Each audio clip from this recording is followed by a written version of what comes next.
இது மகிமை நேரம். கிறிஸ்துவுக்குள் மிகவும் பிரியமான மகிமை தொலைக்காட்சி நேயர்களை இந்த மகிமை நேரம் நிகழ்ச்சியின் வழியாக சந்திப்பதில் மிக்க மகிழ்ச்சி அடைகிறேன். பிரியமானவர்களே, கர்த்தர் நமக்கு ஒரு நல்ல ஈவை பாராட்டி கொண்டிருக்கிறார். அவருடைய அனுதின மன்னாவினால் நம்மை நிறைத்து கொண்டிருக்கிறார். இந்த வாரத்திலும் கூட கர்த்தருக்கு பிரியமான வாழ்க்கை என்ன என்பதை குறித்து நாம் தியானித்துக் கொண்டிருக்கிறோம். இன்றிலிருந்து கர்த்தருக்கு பிரியமான ஒரு வாழ்க்கை, அவருடைய சுத்தத்தின்படி செய்கிறதான ஒரு வாழ்க்கையை நாம் வாழும்போது நமக்கு கிடைக்கிறதான ஆசீர்வாதங்கள் என்ன என்பதை குறித்து நாம் ஒவ்வொன்றாக தியானிப்போம். முதலாவதாக நாம் வாசிக்கும் போது என்னாகமம் 14வது அதிகாரம் 8வது வசனம் சொல்லுகிறது, கர்த்தர் நம்மேல் பிரியமா இருந்தால் அந்த தேசத்திலே நம்மை கொண்டு போய் பாலும் தேனும் ஓடுகிற அந்த தேசத்தை நமக்கு கொடுப்பார். பிரியமானவர்களே, இந்த இடத்துல என்ன வசனம் சொல்லப்பட்டிருக்கிறது? கர்த்தர் நம்மேல் பிரியமா இருப்பாரானால் நமக்கு பாலும் தேனும் ஓடுகிறதான தேசத்தை நமக்கு கொடுப்பார். இஸ்ரவேல் ஜனங்களை ஆண்டவர் இந்த இடத்துல இந்த வார்த்தையை கொடுப்பதை நாம் பார்க்கிறோம். இஸ்ரவேல் ஜனங்கள் 40 வருஷமாய் வனாந்தர வாழ்க்கையை வாழ்ந்து கொண்டிருக்கிறார்கள்.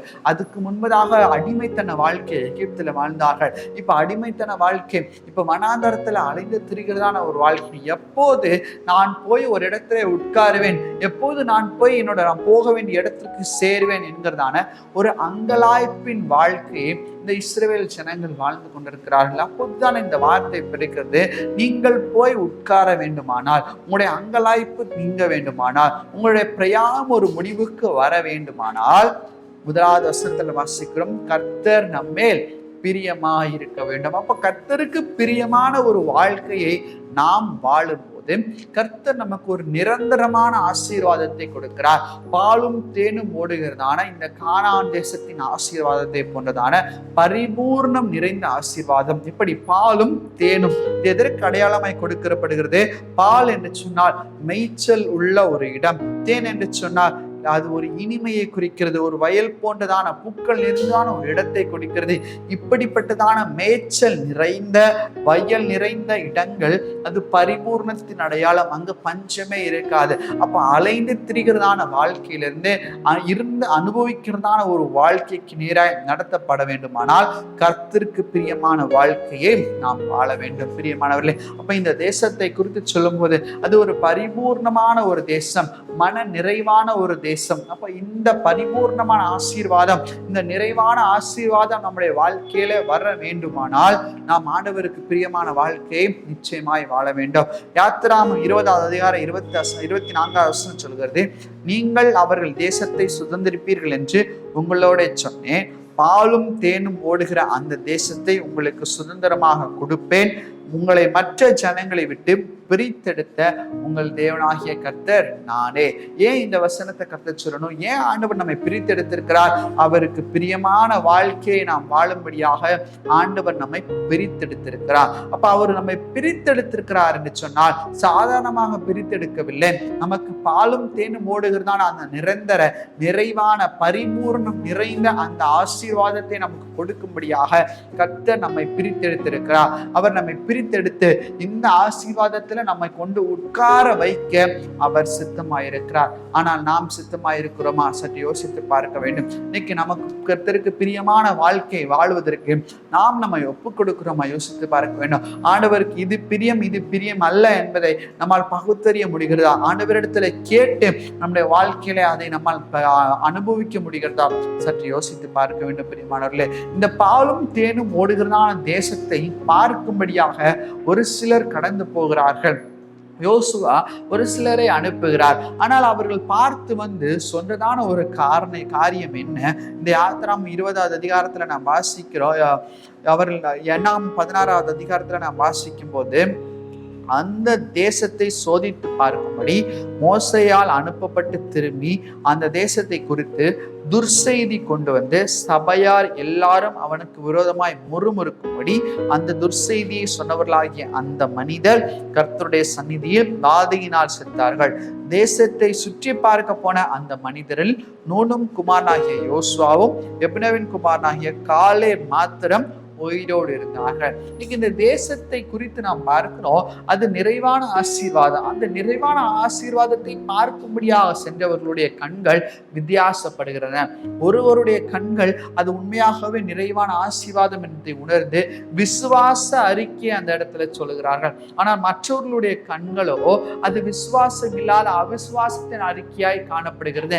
ஆனால் வசனம் நமக்கு தெளிவாய் சொல்லுகிறது, அவிசுவாசமா யாரெல்லாம் அறிக்கை செய்தார்களோ அவர்கள் அனைவரும் அந்த தேசத்திற்குள்ளாக பிரவேசிக்கவில்லை. ஆனால் விசுவாசமாய் அறிக்கை செய்தவர்களாகிய இந்த யோசுவாவும் காலேபும் அந்த தேசத்தை குறித்து நோக்கி சென்றார்கள் என்று சொல்லி வேத வசனம் கட்டளையிடுகிறது. அப்ப இந்த பரிபூர்ணமான ஆசீர்வாதம் எனக்கு வேண்டுமானா நான் விசுவாசத்தோடு கூட காத்திருக்க வேண்டும். நான் ஆண்டவருக்கு பிரியமான வாழ்க்கை தான் வாழ்கிறேன், நிச்சயமாக ஆண்டவர் எனக்கு இந்த பரிபூர்ண ஆசீர்வாதத்தை தருவார் என்கிறதான ஒரு விசுவாசம், ஒரு வாஞ்சை எனக்குள்ளாக நிச்சயமாக இருக்க வேண்டும். இன்னைக்கு அப்படிப்பட்டதான ஒரு வாழ்க்கையை நாம் வாழ முடியுமா? யோசித்து பாருங்கள் பிரியமானவர்களே. இன்னைக்கு எந்த சூழ்நிலையை நம்ம இருக்கிறோம், கர்த்தருக்கு பிரியமான வாழ்க்கையை தான் வாழ்கிறேன் என்று சொல்லி அவிசுவாச அறிக்கையை நாம் செய்து கொண்டிருப்போமானால் அதை பார்த்த ஆண்டவர் அங்கீகரிக்கவே மாட்டார்.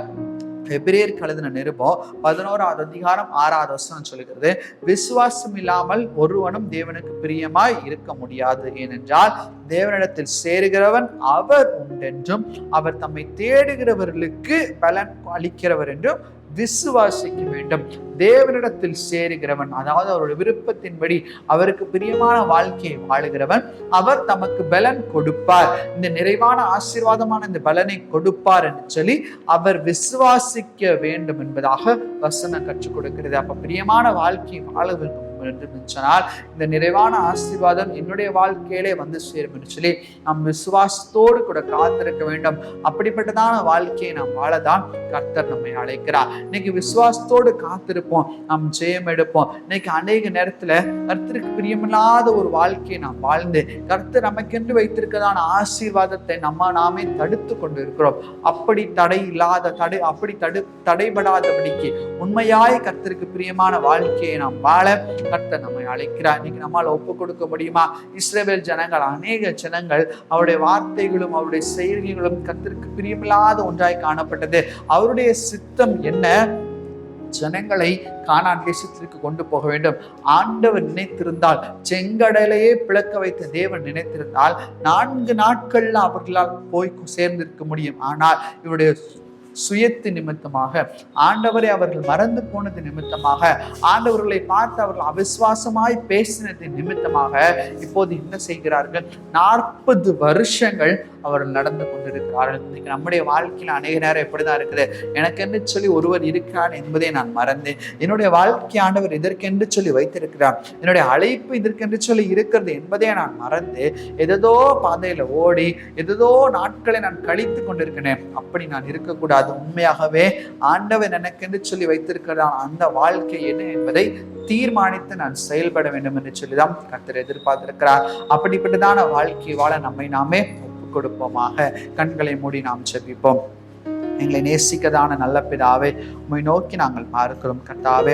உம்முடைய பிரசனத்துல நாங்கள் உணர்ந்திருக்கிறோம் கர்த்தாவே. இந்த நேரத்திலும் கூட உமக்கு பிரியமான வாழ்க்கை வாழும்போது நிறைவான பரிபூர்ணமான ஆசீர்வாதம் எங்களை வந்து சேரும் என்பதை நாங்கள் விசுவாசிக்கிறோம். இந்த பரிபூர்ண ஆசீர்வாதம் எங்களுக்கு கிடைக்கும் என்பதை நாங்கள் உணர்ந்து கொள்கிறோம் கர்த்தாவே.